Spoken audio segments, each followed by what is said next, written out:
এখনো নির্বাচন কমিশনের তরফে আনুষ্ঠানিক নির্ঘণ্ট ঘোষণা দেওয়া বাকি। উত্তর ত্রিপুরা ধর্মনগর বিধানসভা কেন্দ্রে আসন্ন উপনির্বাচনকে ঘিরে ক্রমেই বাড়ছে রাজনৈতিক তৎপরতা। এর মধ্যেই প্রার্থী ঘোষণা করে বাড়ি বাড়ি প্রচারও শুরু করেছে বামফ্রন্ট।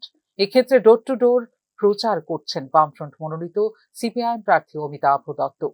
রাজ্য বিধানসভার অধ্যক্ষ বিশ্ববন্ধু সেনের প্রয়াণের ফলে শূন্য হয়ে পড়ে ধর্মনগর আসনটি। স্বাভাবিকভাবেই উপনির্বাচন এখন রাজনৈতিকভাবে গুরুত্বপূর্ণ হয়ে উঠেছে এই আসনে।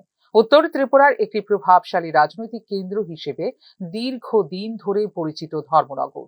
ফলে এই আসনের ফলাফল আগামী দিনে রাজ্যের রাজনৈতিক সমীকরণেও কিছুটা প্রভাব ফেলতে পারে বলে মনে করছেন রাজনৈতিক পর্যবেক্ষকরা। এবারের উপনির্বাচনে সবচেয়ে বড় আলোচনার বিষয় হয়ে উঠেছে জোট রাজনীতির সমীকরণ। 2023 সালের বিধানসভা নির্বাচনে এই কেন্দ্র থেকে কংগ্রেস প্রার্থী প্রতিদ্বন্দ্বিতা করেছিলেন এবং সেই সময় কংগ্রেস প্রার্থীকে সমর্থন জানিয়েছিল সিপিআইএম। কিন্তু এবার সেই সমীকরণে পরিবর্তন এনে নিজস্ব প্রার্থী হিসেবে অমিতাভ দত্তকে সামনে এনেছে সিপিআইএম। নির্ঘণ্ট ঘোষণার আগেই প্রার্থী ঘোষণা করার সিদ্ধান্তকে বামেদের কৌশলগত পদক্ষেপ হিসেবে দেখছেন অনেকেই। প্রার্থী ঘোষণার পর থেকেই বাড়ি বাড়ি গিয়ে ভোটারদের সঙ্গে যোগাযোগ স্থাপন শুরু করেছেন অমিতাভ দত্ত। প্রচারের সময় বেকারত্ব, নারীদের নিরাপত্তা এবং রাজ্যের আইন শৃঙ্খলা পরিস্থিতির মতো বিষয়গুলিকে সামনে আনছেন তিনি। বিশেষ করে হতাশাগ্রস্ত বেকার যুব সমাজ এবং নারীদের সমস্যাকে তুলে ধরে ভোটারদের সমর্থন আদায়ের চেষ্টা করছেন বামফ্রন্ট সমর্থিত সিপিআইএম প্রার্থী অমিতাভ দত্ত।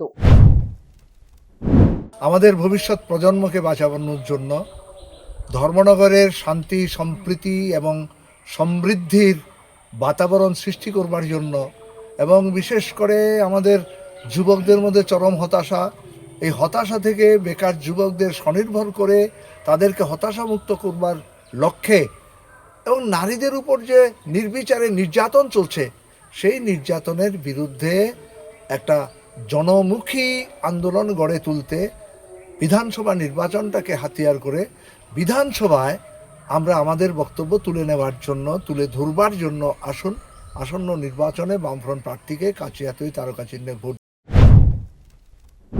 রাজনৈতিক বিশ্লেষকদের মতে সামাজিক ইস্যুকে কেন্দ্র করে এই নির্বাচনে জনমত গড়ে তুলতে চাইছে বামফ্রন্ট। অন্যদিকে এই আসনে প্রার্থী দেওয়ার ইঙ্গিত দিয়েছে কংগ্রেসও। ফলে আগে নির্বাচনের মতো বাম কংগ্রেস সমঝোতার সম্ভাবনা আপাতত কম বলেই মনে করছেন রাজনৈতিক মহল। এর ফলে উপনির্বাচনে বিরোধী ভোটের সমীকরণ কিভাবে গড়ে ওঠে বড় প্রশ্ন হয়ে দাঁড়িয়েছে সেটাই। যদি বিরোধী ভোট বিভক্ত হয় তাহলে তা শাসক দলের পক্ষে সুবিধাজনক পরিস্থিতি তৈরি করতে পারে বলেও আলোচনা চলছে রাজনৈতিক মহলে।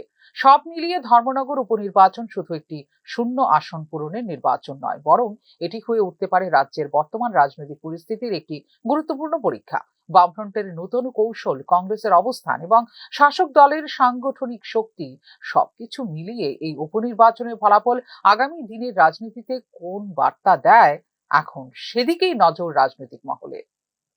Bureau report, news now.